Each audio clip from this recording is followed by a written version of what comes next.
this has got to be the hardest list for me to come up with. And like, even as I'm looking at my list right now, I'm like, I might swap somebody out because it's that serious. You know what I'm saying? I am back in this hot seat yet again. First of all, happy Women's History Month to all the women. This world would not be the world it is if it weren't for us. So shout out to us, and a special shout out to the black women, because black women have entered the chat.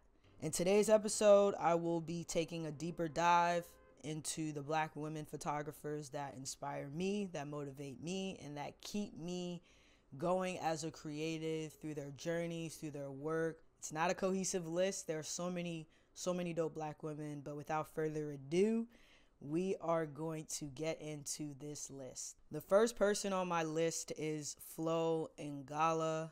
Flo Ngala is one of my favorite photographers. She is from Harlem, New York. She is of Nigerian and Cameroonian descent, and she got her start in photography like many of us, you know, through self-portraits, taking photographs of herself. I think it's awesome that a lot of photographers do self-portraits. I think when you're first starting out and you don't know what to do and you don't know who to ask to model, you could always ask yourself. Now, how she actually got her first gig is probably the craziest story that I'm about to tell y'all. Flo has been figure skating since she was 6 years old. She was actually the figure skating captain at a nonprofit when she was in high school, and she used to take photographs of the team. And they needed a figure skating extra for a music video. Fat Joe and Remy Ma's video, All the Way Up, they needed a figure skating extra. If you go back and watch that video, you're going to peep that she is indeed, in fact, in that music video. While she was on set, she took BTS photographs of, you know, the opportunity. It's a once in a lifetime opportunity. The one thing I'm gonna do as a photographer is I'm finna document that, because I don't know when it's gonna happen again. And she had built a really nice rapport with the executive producer on set and sent that person the behind the scene photos that she had taken after all was said and done. The executive producer actually ended up really liking those photos and asked her to photograph Gucci Mane in 2017 when he was first released from prison. Goes to show, like, you always gotta put yourself out there. You always gotta shoot your shot. You might not make them all, but you will make some. So if that ain't a word, I don't know what is. From there on, after photographing Gucci Mane, she pretty much went on to like do more dope photographs. She worked as a personal photographer for Cardi B. Yes, Cardi B. She followed Cardi B everywhere. And when she was up and coming, photographed her first performance at the BET Awards, and really kind of like humanized Cardi B. It's interesting because not a lot of photographers like in the hip hop space. I know like people who might be familiar with like Chimodu's work and the work that he did when he was up and coming and when he photographed people like Tupac, etc., not to get on a whole different tangent. But for women rappers though, you don't really see that in the same way. And I think the work that Flo Ngala did while she was with Cardi B was incredible because it did humanize Cardi B. Cardi B is a very funny person, very personable person. And no matter what you think about her music, you can still tell that she's been genuine from the start, genuine from the beginning. And I think it's dope that she hired a black woman to photograph her and not just take anybody that was already, you know, a fame or an acclaimed photographer at that time. So since then, though, she's gone on to photograph people like Burna Boy, Method Man. And I think that her style has evolved from like, yes, she does photograph like a lot of celebrities and things like that, but she's also an activist too. And in 2020, she photographed a lot of the protests that was going on around George Floyd's murder in 2020 in New York, and used her platform to bring awareness to the things that black people were doing, to support the family, and to also just use her art as a form of activism and to use her platform as a voice for the people who didn't have a platform. And I think that's so awesome. She did do a New York Times photo essay on figure skating, on black people in figure skating. And I just thought it was a dope photo essay because it goes to show that her work isn't just about photographing celebrities, but it's also about humanizing the Black experiences and using the experiences that she has to connect with people. You know, there's so much about Flo Ngala. I'm like, as I'm saying everything, I'm like remembering it as it comes. Like I have my whole script here and I'm just like, oh yeah, and this. She is, no. I want y'all to hear me and hear me well. Flo Ngala is the first Black woman to photograph the Met Gala. You heard me? She is the first Black woman to photograph the Met Gala in the history of the Met Gala. And back in 2022, she was breaking barriers, and she was then invited again last year to photograph the Met Gala as well. So she is a two-time Met Gala photographer. And as a Black woman, that is an incredible feat, because photography, yes, there are women in all industries, in all fields, and all things like that. Black women are still breaking barriers as creatives. You know, this is a male-dominated field. And it's a white male-dominated field at that. So to be a Black woman, to be in these spaces, and to be breaking ceilings that we didn't even know existed. You know, I didn't know that there wasn't a Black woman that never photographed the Met Gala until Flo did it, right? So I think that is awesome. That is an incredible feat. Like I said, Flo, she's too cool. Like, she's too cool for school, man. Like, check her out. If you've never heard of her, please check her out. She got a Wikipedia page, y'all. So if you got a Wikipedia page, you pretty much like, you done made it, my guy. You up here with it. So yeah, Flo Ngala, love your work. You're an awesome person, and I hope to connect with you again in the future. Number 2 on my list is Yagazie Emezi. She is a Nigerian photojournalist. I actually got put onto her a few years ago by my friend Wow. And when I saw her work, I was like, whoa.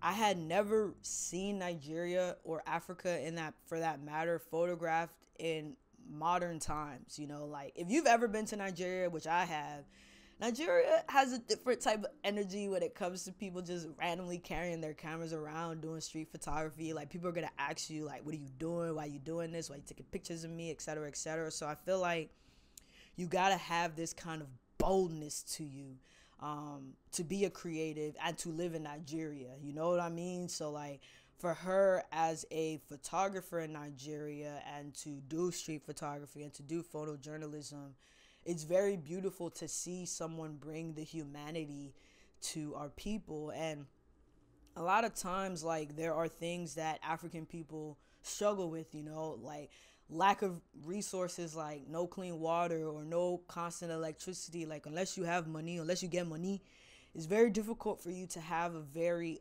honest life back home. And it sucks because there's a lot of corruption. You know, I could sit here for days talking about what's wrong with our individual countries and how, you know, the powers that be might play into that, imperialism, colonialism, etc., etc., etc. But I do think there's value in someone who wants to tell the stories, even if it's not the prettiest story, in a way that still humanizes the people, and it isn't just from like an outsider looking in perspective. Now, Yagazie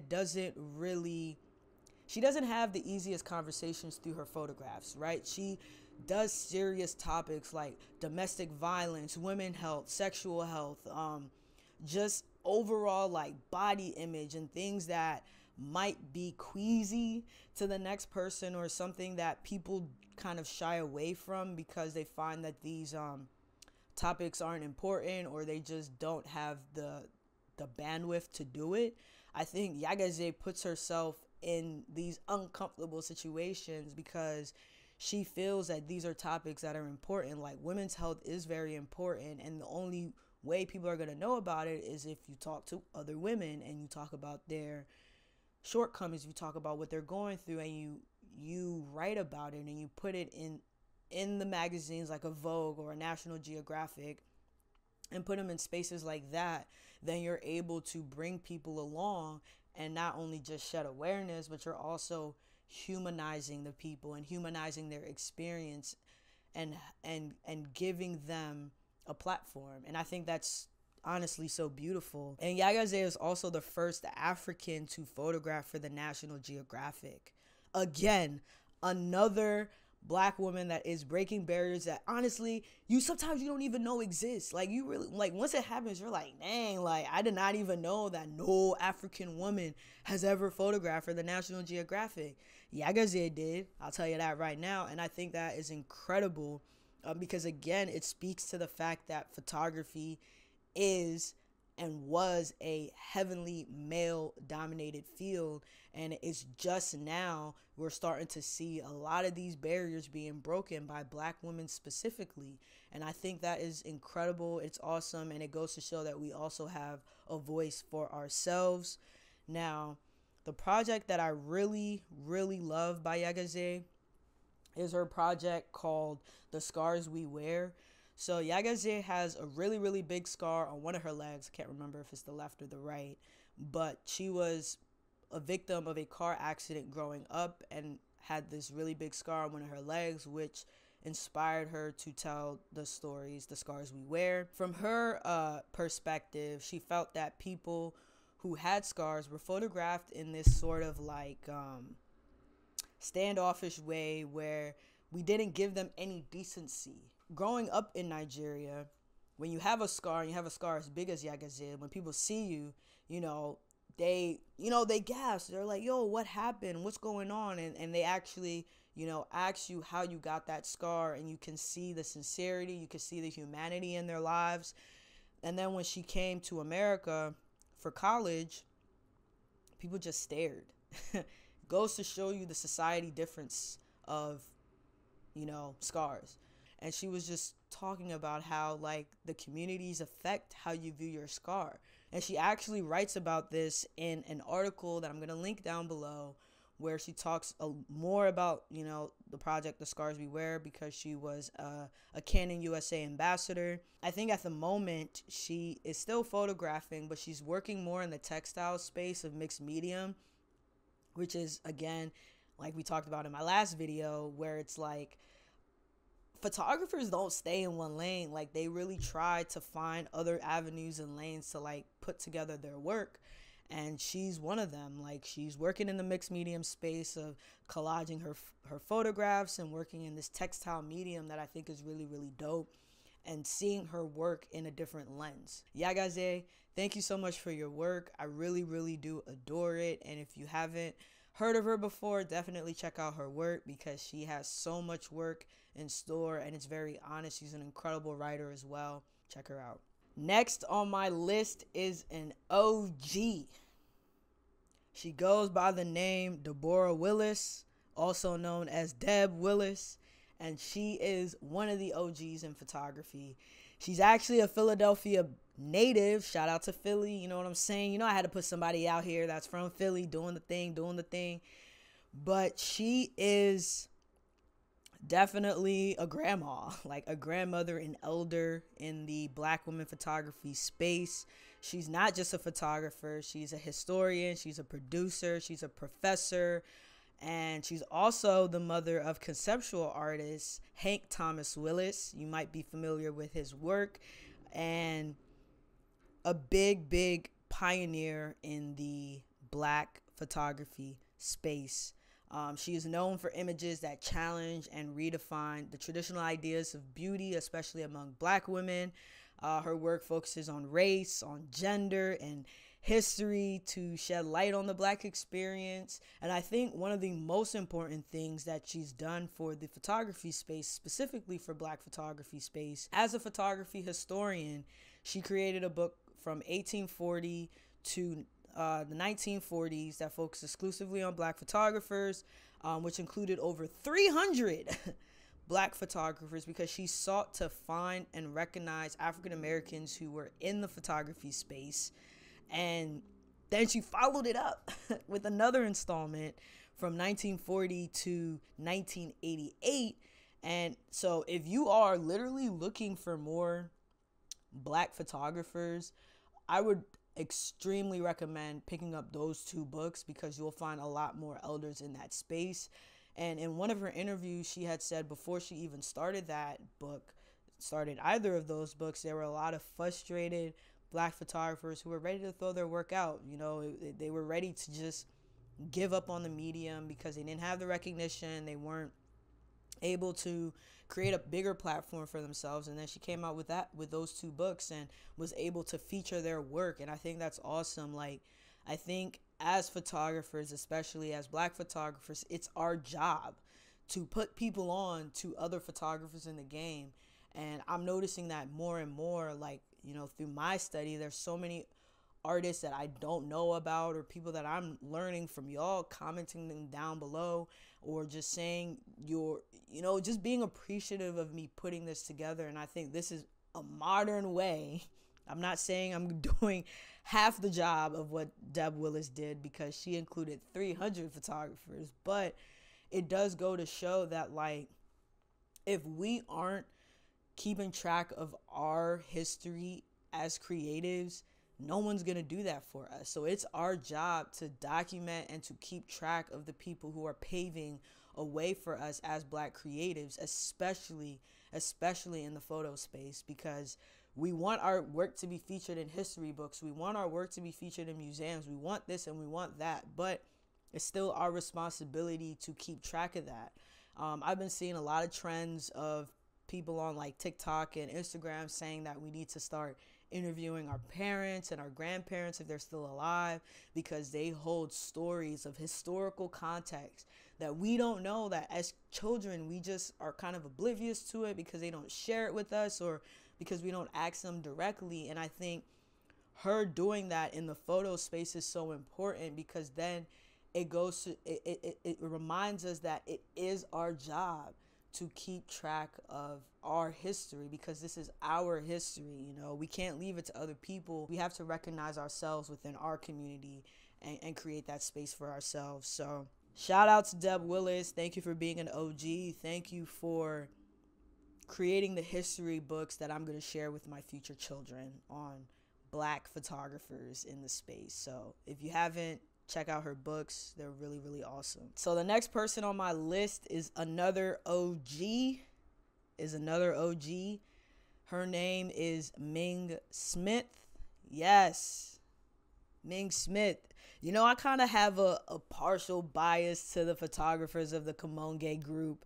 Honestly, I really do, because last episode of this, it was Adger Cowens, and now in this episode is Ming Smith. But Ming Smith is a very awesome photographer. She was actually the first female photographer in the Kamonge group. And if you notice, she might have been the only one. I don't want to say she might have been the only one, because from my knowledge, she was the only one. But I know that after, you know, a couple of decades, they still kind of grew their group. And that's something I'm still learning as well. But from my knowledge, she was the first and only Black woman photographer that was part of Kamonge. So shout out to her for still, you know, being in a space that was still dominated by men, you know, and still created work that spoke to her and still made her feel, you know, like she belonged, you know. And maybe she didn't feel like she belonged, but she made space for herself. You know what I'm saying? She made space, and she was there front and center as well. Now, she is the first Black photographer whose work was acquired by the Museum of Modern Art, MoMA, in New York City. She's well known for her documentary work, which captures the essence of the African-American life, the culture, the history. But honestly, I gotta say that what actually attracts me to her work is mostly the non-documentary stuff. It's the stuff that is a bit surreal. And, you know, oftentimes when we talk about photography, you know, there's rules to it. You know, stuff got to be in focus. You want to blur the background. You want to shoot in these lighting conditions. You want to use the rule of thirds. You want to do this aperture or that shutter speed. I feel like Ming's work, literally, there's rules of photography. She does the opposite of that. When it has nothing to do with her documentary work, she is experimenting like crazy. She's doing out of focus things. She's shooting in the fog. She's shooting at very odd angles. She's trying different things. And I think as creatives, we have rules. As artists, we have rules, but those rules are meant to be broken. I feel like Ming proves that you can't be boxed in as a photographer. And even as a photographer, you can't be boxed in by the rules. You can do whatever you want. It's literally your camera. You can do whatever you want with that camera. If you want to do that, you can do that. If you don't want to do that, then don't do that. Like, if you want to edit a different way, if you want to try something, I think the beauty of being an artist, the beauty of being a creative is that we can bring our own perspective into that space. And I think a lot of the OGs, from what I'm noticing, is they broke rules. They experimented. They didn't shy away from doing things. And I think if you look at, modern time photography and us young people, and I include myself, we try so hard to fit the rules. We try so hard to create a perfect photograph. We try so hard to be exactly what we see on the internet. And now if you look, on Instagram, it just feels the same. So much so that people started running to film photography to make themselves feel different. And even within that space, it still feels very much so the same. And I think it's a matter of finding your style. And that part, with Ming is like, you can separate her work from another person's work because she found her style, a style that works for her. And she found her voice in a sea of people, and I think our responsibility as creatives is to really nurture whatever that style is. So when people see our work, they're like, yo, I know whose work that is. Now, last on this list is Irungu. She is a Kenyan American photographer, and why I added her to this list is her work is dope. Like right at the moment, she is a photo editor for the VP's office, Kamala Harris. So she out in DC in the White House with it. But she's also, back in 2020, she has started a community called Black Women Photographers that was exclusively designed for Black women who are in the photography space. And I think that's so awesome because back in 2020, what was we going through? We was going through coronavirus. We was going through the civil unrest. We was going through all the protests and the Black murders and the killings.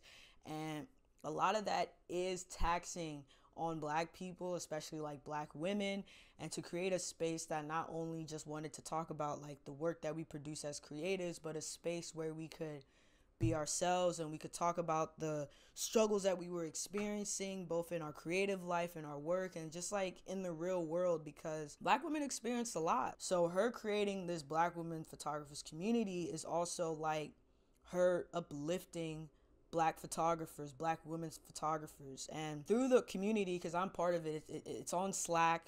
It's also a website, blackwomenphotographers.com. They've done lots of grants. They've done workshops. They've had lots of panels featuring other dope Black women photographers like Flo, India Beale, even like being able to have access to resources like how do you write a contract? How do you design a mood board? How do you find jobs? Or how do you light this thing, like learning lighting techniques? Or how do you build your portfolio? You're in a community of other photographers who are supporting you through your journey of creativity and giving you the tools and the tips and the advice that they never had, but they're willing to share that. 21,000 Black women photographers that are in that group. That is a huge number. And it's across, they've given out $125,000 in grants, money to, support your project, in addition to giving out photo equipment like cameras and lenses, especially like the Nikon collab that they have. I think it's awesome to have a fellow Black woman who is spearheading that, because that way you know that it's truly, truly honest. So if you know another Black woman who is also a photographer, or you're a Black woman watching this video who's also a photographer, definitely check out that space. You won't regret it. It's awesome. It's incredible. And you meet new people, talk to new people, and there's different chapters. There's a Philly chapter, there's a New York chapter, there's a Cali chapter, London chapter. So there are chapters that are based in your locality, in your city, that you could go to and find more, people, more women in your city who are interested in the photo space. Now, for my honorable mention, today. I'm actually going to offer up 2 resources for people who want to do a deeper dive into Black photographers, Black women, all the above, everything Black, you feel me? The first is a YouTube Netflix series called Strong Black Lead. If you haven't seen it, it's a few years old, you know, when everybody was doing their DEI initiative and whatnot. The Strong Black Lead features a lot of dope photographers, people like Dana Scruggs, Devin Allen, Flo Ngala's in there somewhere. Just really dope creatives who are talking about their journey, talking about their experience, talking about how they deal with certain things, obstacles, all that. Definitely check that series out. And then the second resource that I have is called the Black Shutter Podcast. This is a podcast that I found about a year ago that is hosted by a guy named Idris, and he does really thorough, in-depth interviews of Black photographers. And I think when you think about photography, or even when you think of even like photography podcasts, a lot of times we are still missing in that space. So he focused exclusively on Black photographers. So like Andre Wagner has an interview, Hadger Cohen's has an interview as well. So there's just a lot of dope people on his list like that he's interviewed and people that he still is interviewing. So if you are interested in learning more specifically about their creative journeys of Black photographers, you should definitely check out his podcast. I will be sure to link everything I said in this video in the description, from the books to the resources to the website. So please be sure to check it out after this. And I just want to say thank you so much for watching. It means a lot to me that y'all are enjoying these videos. I've gotten a lot of sweet comments on my last video about Black photographers, and I'm just really happy to be in this space to be able to share what I love and to share the people that I love. If you enjoyed it, please share, like, comment, and subscribe, and I will see y'all in the next one. And remember, the genius in me sees the genius in you, and I'm always rooting for you. Peace.